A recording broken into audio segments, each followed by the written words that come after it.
Chávez estaba muy enfermo y su situación de gravedad le impidió tener contacto siquiera con medios de comunicación, ni siquiera con los oficiales, con sus medios de comunicación de confianza. Ni siquiera vi un video de prensa presidencial grabándole y diciendo algunas palabras. Y eso significa solo una cosa, que Chávez ya no estaba, o que estaba demasiado impedido para poder hablar. Eran informaciones que se tejían en una cúpula súper cerrada, digamos que la cúpula más alta y allegada a Hugo Chávez. No quiero decir impensable porque es que nadie es eterno, pero era difícil creer un escenario donde en aquel momento Chávez se muriera y bueno, y pasó.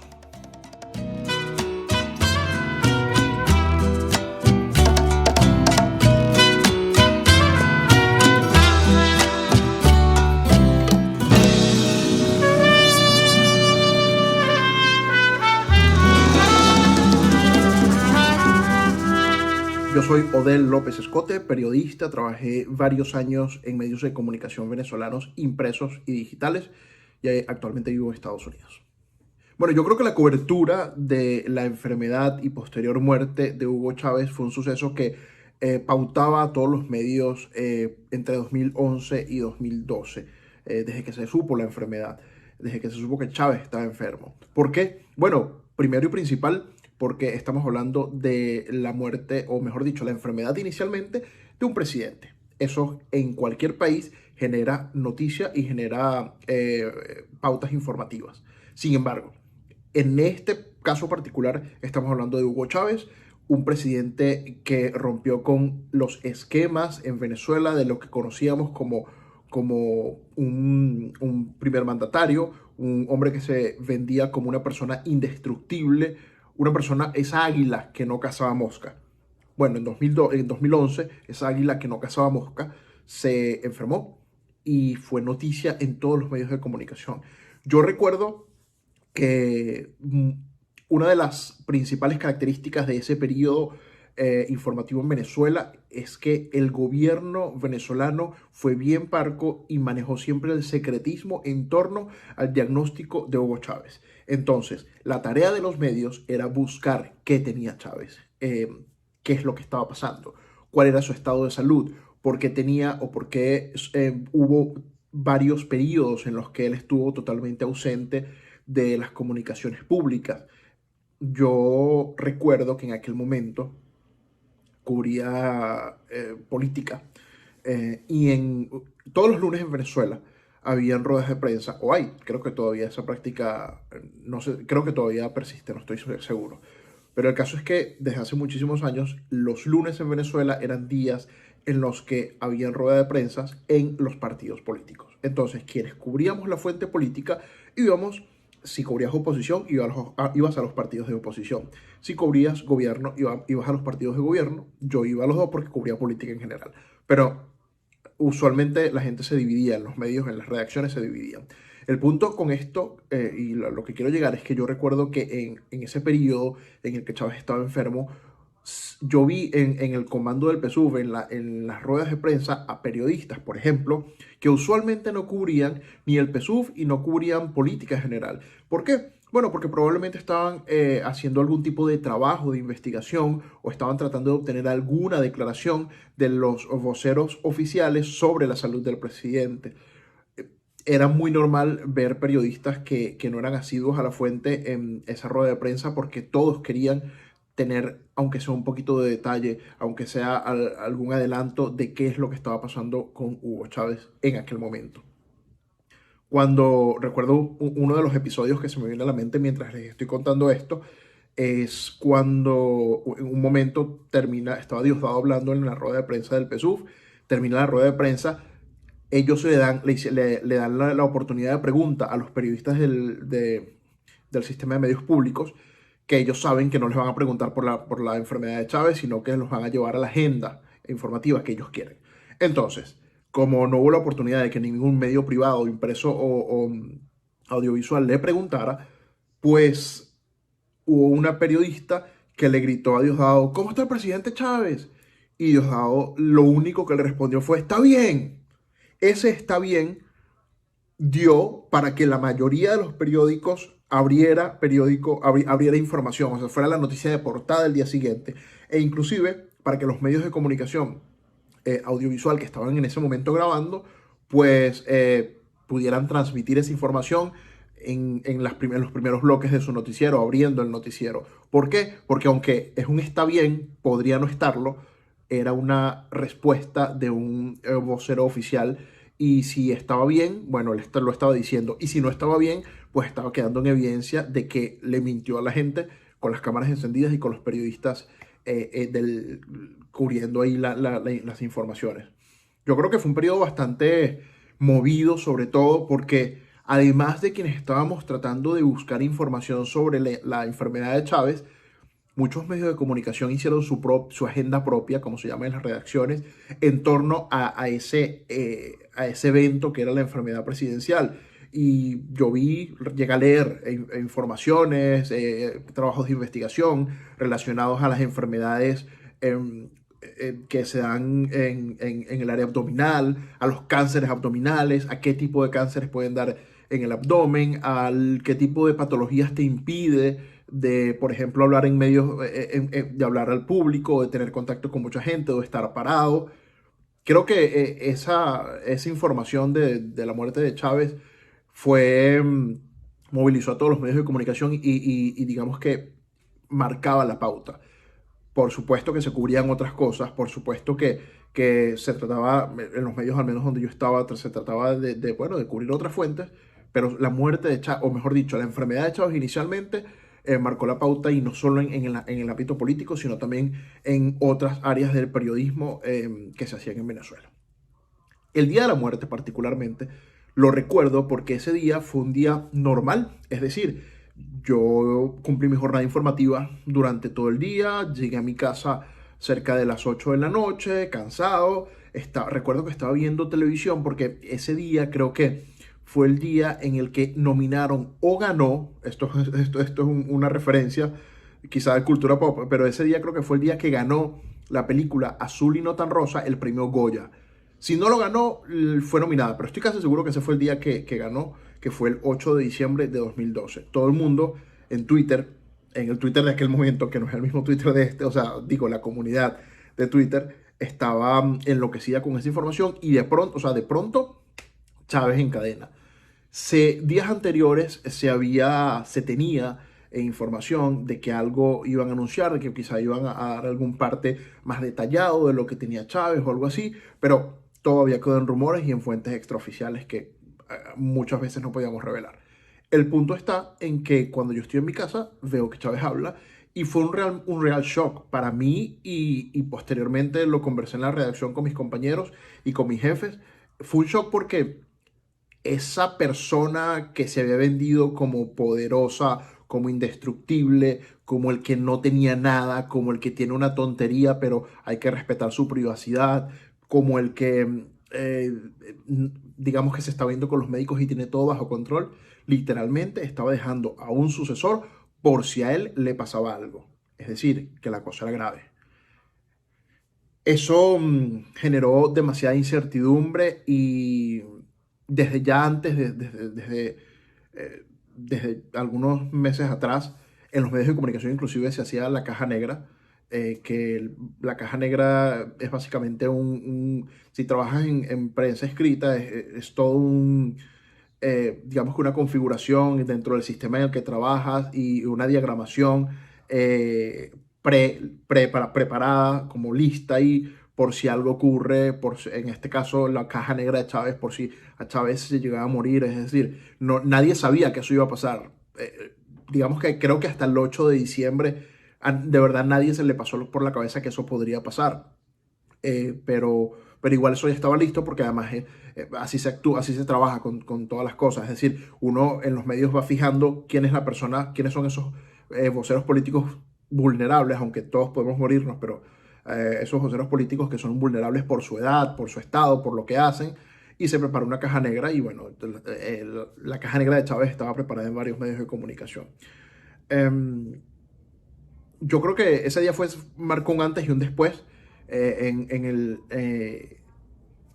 la cobertura política de Venezuela, porque quienes acostumbramos digamos que a acudir a los llamados del gobierno, a, a cubrir sus informaciones, pues nos encontramos con un muro mucho más grande. Es decir, a partir de allí, si hasta el 8 de diciembre el secretismo dentro del gobierno era fuerte y férreo, del 8 de diciembre, perdón, en adelante, es que ni siquiera las fuentes anónimas te querían hablar. O sea, era un asunto de que o ellos no tienen información o había temor también, porque había mucho temor entre ellos de ser culpados como traidores o algo. Y además ellos estaban pendientes de su líder y en cierta forma las fuentes, todos tenemos fuentes ligadas al gobierno, si cubriste gobierno.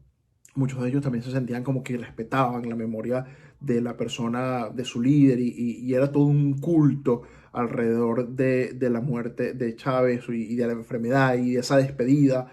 Entonces fue mucho más duro cubrirlo a partir del 8 de diciembre, en el que además la incertidumbre se disparó y bueno, teníamos a un Nicolás Maduro como vicepresidente o como presidente encargado, o sea, como vicepresidente, y teníamos a un Diosdado. Entonces, además de esa cobertura, a ver, esa noticia de la enfermedad de Chávez también dio muchísima tela para escribir y para reportear sobre las fisuras dentro del PSUV, en el PSUV de aquel momento, las fisuras entre Maduro y Diosdado. Se empezaron a analizar las alas, a las alas del gobierno o del chavismo a las que pertenecía cada uno, que eran distintas.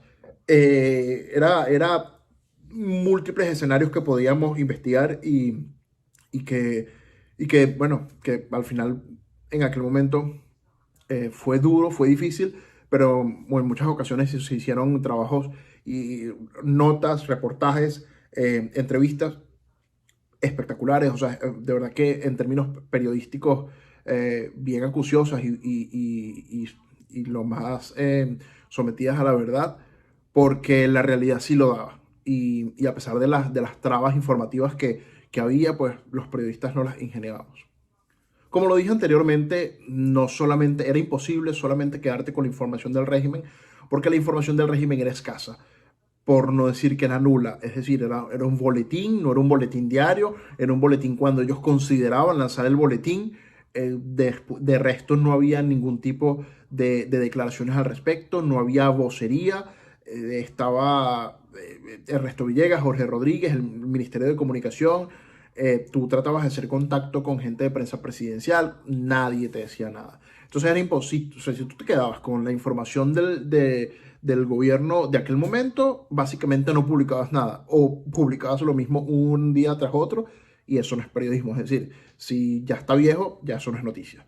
El punto está en que, pues sí, quienes trabajamos en periodismo en general, siempre tenemos nuestras fuentes, como lo dije anteriormente, y a ellas acudíamos, pero hubo un momento en donde, desde mi punto de vista, o digamos que lo que me pasó a mí como periodista, es que ni las fuentes. Es decir, era como que no te puedo decir nada, no tengo información, de verdad quisiera decirte algo, pero no lo tengo. Y yo creo que en muchas ocasiones sí tenían información y no me la querían dar por lo delicado del asunto, y en otras ocasiones ni ellos mismos sabían lo que estaba pasando, porque además también eran informaciones que se tejían en una cúpula súper cerrada, digamos que la cúpula más alta y allegada a Hugo Chávez. Y en ese momento también, bueno, Nicolás Maduro y a Diosdado Cabello.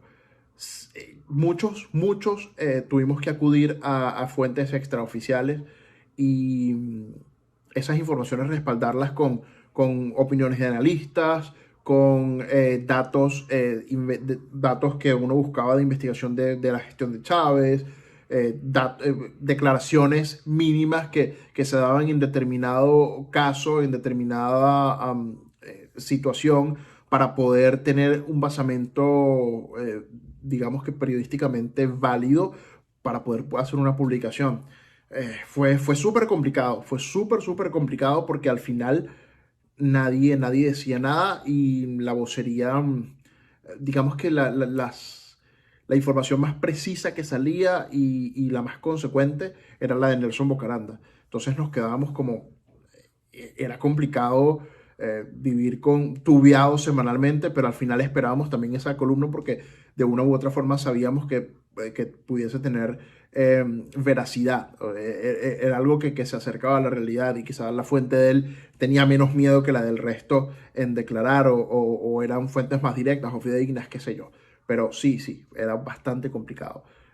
Y fue todo un reto, además, porque tenías que luchar con no vivir tubiado, o no, digamos que tenías que luchar con el secretismo, con el riesgo además, que representaba preguntarle a un tipo del gobierno algo que a ellos no les gustaba o que consideraban impropio en el momento. Pero bueno, eso es el trabajo del periodista, preguntar lo que los demás no, lo que ellos no quieren responder. Bueno, lo que se manejaba en las redacciones, la información era, habían como facts, habían cosas que eran irrefutables y que no era necesario que el gobierno lo dijera. Primero, Chávez estaba grave, es decir, no había razón alguna para que Chávez no declarara a la prensa, no hiciera a los ciudadanos, estuviera perdido el espectro comunicacional cuando durante todo su gobierno, todos sus gobiernos, ha sido un tipo, eh, digamos que encargado, casi que ha cambiado la forma en la que el gobierno se comunica. Entonces, con todo ese panorama, con todo ese background, era, digamos que impensable que si Chávez estaba tan bien como lo decían, pues estuviese desaparecido. Muchos creían que estaba de reposo, es decir, tratando de recuperarse por completo para no volver a recaer. El rumor más claro que había, digamos que el más persistente era, se hablaba de un cáncer, de un tumor, bueno, las complicaciones que puede tener un tumor en alguna persona son graves, más si tienes que si tienes que hacerte tratamiento de quimioterapia, radioterapia, en fin. Creo que informaciones varias, pero la certeza era que Chávez era un tipo que estaba grave, que era una persona que su salud estaba comprometida. Aún con todo eso, quizá por el entorno en el que vivíamos, en cierta forma no quiero decir impensable, porque es que nadie es eterno, pero era difícil creer un escenario donde en aquel momento Chávez se muriera. Y bueno, y pasó. Yo creo que Ernesto Villegas en aquel momento, junto con el Ministerio de Comunicación de Venezuela y Jorge Rodríguez, todos los voceros que se encargaron de informar sobre la muerte de Chávez, sobre la salud de Chávez inicialmente, o sea, trataron de hacer comunicaciones creíbles y terminaron siendo comunicaciones deficientes. Ellos no sé si creían que por dar un informe, por decir algo, la gente iba a decir como que, ok, eso es lo que está pasando, porque realmente lo que ellos decían no era consono con lo que estaba ocurriendo. Es decir, ellos hablaban de un Chávez que jugaba, que hacía deportes, ellos hablaban de un Chávez que estaba remontando la cuesta. De hecho, ese fue el término que utilizó Ernesto Villegas, que creo que en el último o penúltimo parte de salud de Chávez antes de que anunciaran su muerte.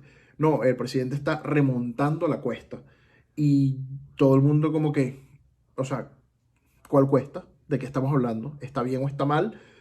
Entonces se usaba ese lenguaje que confundía al venezolano común, porque además eso era información que iba del gobierno directamente a las personas a través de cadenas presidenciales o de cadenas de radio y televisión. Entonces, nunca fueron claros, nunca fueron confiables. Evidentemente era lo que teníamos y teníamos que usarlo. Además que hoy por hoy, ese tipo de declaraciones se pueden, gracias a que no sé, o sea, los medios de comunicación no podían descartar, o sea, no es correcto que hayan descartado esas declaraciones, aun cuando considerábamos que eran imprecisas, eran una mentira. ¿Por qué no podíamos descartarlas? Porque teníamos que reportarla, bueno, porque esa es la vocería oficial. Hoy por hoy, años después, podemos entender y analizar que esas personas realmente estaban mintiéndonos, porque mientras decían que Chávez estaba jugando, haciendo deportes o leyendo el Granma, pues al final Chávez se murió. Entonces, toda esa mejoría que él tuvo era mentira, o se fumó. Entonces, hoy por hoy, yo creo que el análisis que yo hago de toda la vocería oficial en torno a la muerte de Chávez es que no solo fue deficiente, sino que fue, no sé, o sea, era algo que no se creía, era algo lleno de epítetos y lleno de un lenguaje rimbombante que no comunicaba nada y lo que hacía era decir, decir o lanzar escenarios que no estaban cercanos a la realidad. Chávez está jugando deporte, ¿por qué no habla? Chávez está remontando la cuesta, ¿por qué no hace una llamada? Chávez está leyendo el Granma, ¿por qué no lo graban? Yo no creo que Chávez haya muerto el 5 de marzo. Yo creo que, no sé cuándo murió, pero creo que fue una fecha en la que ya no pudieron mantener más una situación que parecía insostenible. Eh, Chávez, por lo que se decía, por lo que informaba Nelson Bocaranda en su columna, pero además lo que decían las fuentes de varias personas, estaba, mm, Chávez estaba muy enfermo y su situación de gravedad le impidió tener contacto siquiera con medios de comunicación, ni siquiera con los oficiales, con sus medios de comunicación de confianza. Ni siquiera vi un video de prensa presidencial grabándole y diciendo algunas palabras. Y eso significa solo una cosa, que Chávez ya no estaba, o que estaba demasiado impedido para poder hablar. Es decir, que estaba conectado a aparatos, que estaba inconsciente. Yo no creo que Chávez haya muerto el 5 de marzo, porque si Chávez hubiese estado consciente entre el periodo de el 1 de enero al 5 de marzo de 2013, estoy seguro que por la forma en la que el gobierno se manejó durante todo ese tiempo, la forma en la que él se manejó durante todo ese tiempo, estoy seguro que si él hubiese estado bien, él hubiese mandado un video, una nota de voz, muchas veces él hacía llamadas de sorpresa a las ruedas de prensa del PSUV. Entonces, si él hubiese estado en un estado óptimo, como lo informaba Ernesto Villegas, Jorge Rodríguez y el Ministerio de Comunicación, Chávez hubiese ordenado hacer algún tipo de comunicación o contacto con la gente, con los medios de comunicación para hacer un mensaje masivo. Y no lo hizo. Eso para mí es la evidencia más grande de que Chávez no murió el 5 de marzo. Muchas gracias por invitarme. Para mí un honor estar aquí hablando con todos ustedes sobre este tema que nos apasiona tanto, que es periodismo e historia de Venezuela.